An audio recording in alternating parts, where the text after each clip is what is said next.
Chapter 7. Third time unlucky. When James arrived home, his wife was delighted, especially as he was promoted, with the official title Post Captain and given a land-based job in Greenwich. Finally, they could be together for more than a few weeks. The Admiralty accepted that the great southern continent didn't exist.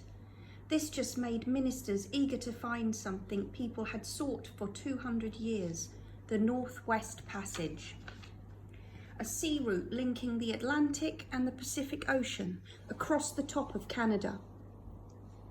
The Earl of Sandwich asked James who should lead the expedition to find it, but every time he suggested a name, James rejected it. "This is stupid," James said at last. "Only one captain can complete the mission. Me." We can't ask you to leave your family again," protested the Earl. "My country comes first," James replied. The truth was, although he loved his family, he loved adventuring more.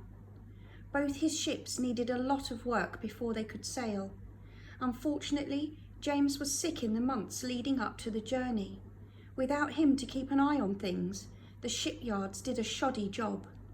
The carpenters sat around when they should have been working, and nobody checked that everything was put together properly. Lots of countries were looking for the Northwest Passage, and the Admiralty wanted to keep James's mission secret. So they pretended James was simply revisiting Tahiti. Then George III asked James to take a bull and cows along, plus sheep, horses, and even peacocks. "I want the people of Tahiti to learn how to farm the English way," he said.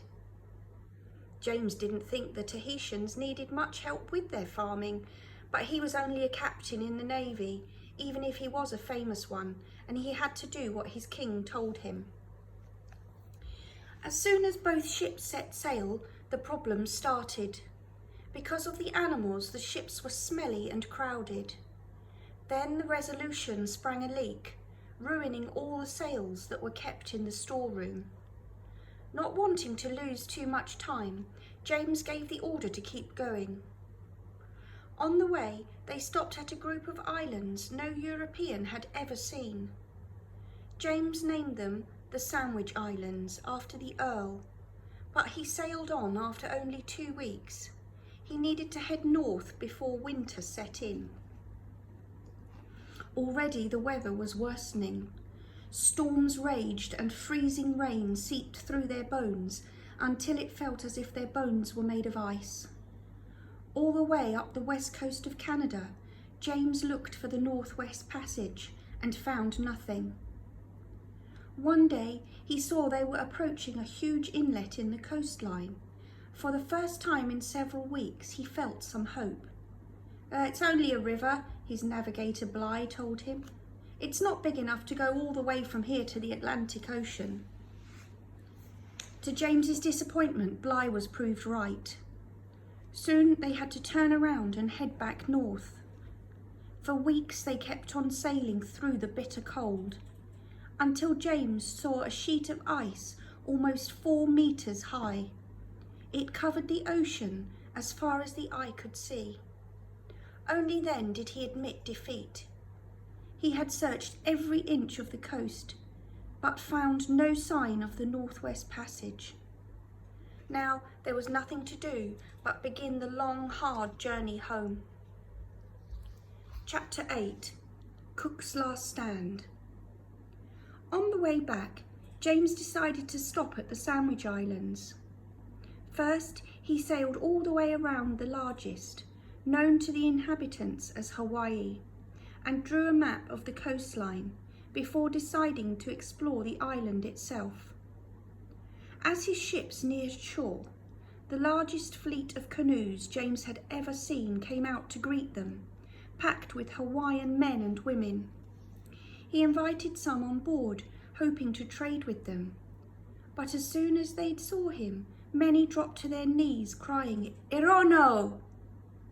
James was baffled. He had no idea that Erono was the Hawaiian god of peace. According to legend, Erono was supposed to appear in a huge canoe and sail all the way around the island before pulling into the exact bay where James had landed. Completely by accident, James had fulfilled the prophecy, and now the local people thought he was their god. Immediately, one of the most important chiefs on the island came to meet James, and almost everywhere they went, he and his men were showered with gifts. Some of the local tribes were less friendly. They doubted that James really was Irono. Besides, even if he was, Irono's time of year was nearly over. It would soon be the season of the god of war. At last James left, but as his ships headed out to sea, a terrifying storm blew up.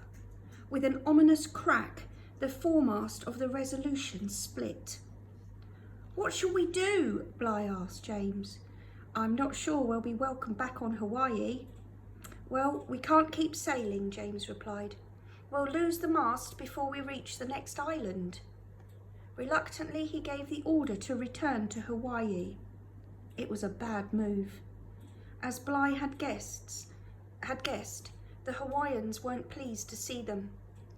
The sailors were pelted with stones, and some members of one of the more unfriendly tribes sneaked on board the Resolution and stole a rowing boat.